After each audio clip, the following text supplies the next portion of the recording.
All right, we are to Nairobi now with the latest from eNCA East Africa Bureau Chief Robyn Kriel. Robyn, good evening. Some new details from the President tonight on arrests and the forensic work that's currently underway. Yes, so everyone desperately trying to figure out exactly who these attackers were, as well as who some of these hostages were.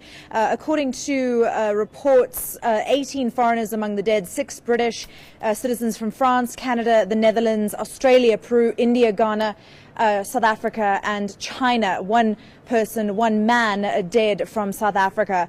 Unfortunately, President Uhuru Kenyatta is saying that there are still a number of bodies, Iman, buried underneath the rubble of the Westgate Mall. When Kenyan Defence Forces went into the mall, when they tried to penetrate the mall in order to release the hostages, they set a number of charges in a circle at the top of the malls, on top of the roof. I can only imagine that that's the rubble that Uhuru Kenyatta is talking about, or perhaps rubble caused by the fire which is still smoking, in fact, smoking heavier than ever this evening in Nairobi. All right. Do you know, Robyn, at this stage, the President mentioned whether they are receiving assistance, particularly on the investigative and forensic front, from their neighbours or from other African countries?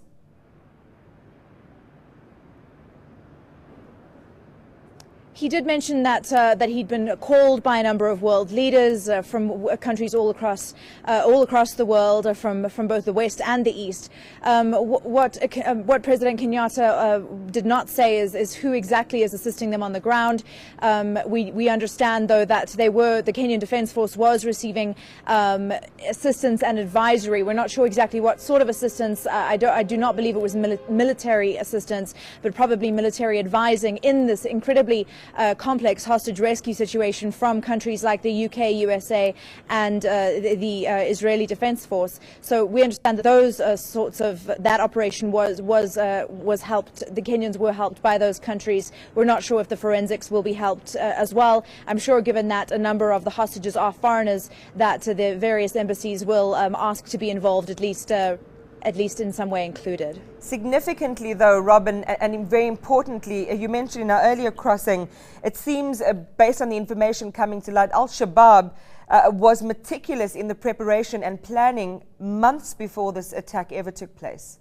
Unfortunately, Iman, my cell phone connection has given up on me. The cell phone reception has been terrible today. I think it's because of the large number of cell phone users in this area. But what I will just wrap up by saying is that some new developments emerging in exactly how these militants were able to infiltrate the Westgate Mall with such ease and were able to cause such havoc there for the past 4 days, despite the very heavy-handed arm of various Kenyan agencies, security agencies, including the military.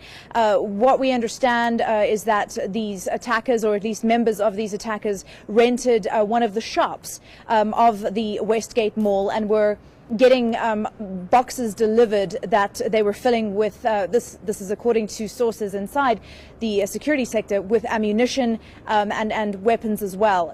Everyone was asking, how on earth is it sustainable for 6 to 10 to 15 hijackers or attackers to wage a war against Kenyan Defence Forces, various special forces? They must have had to be highly trained.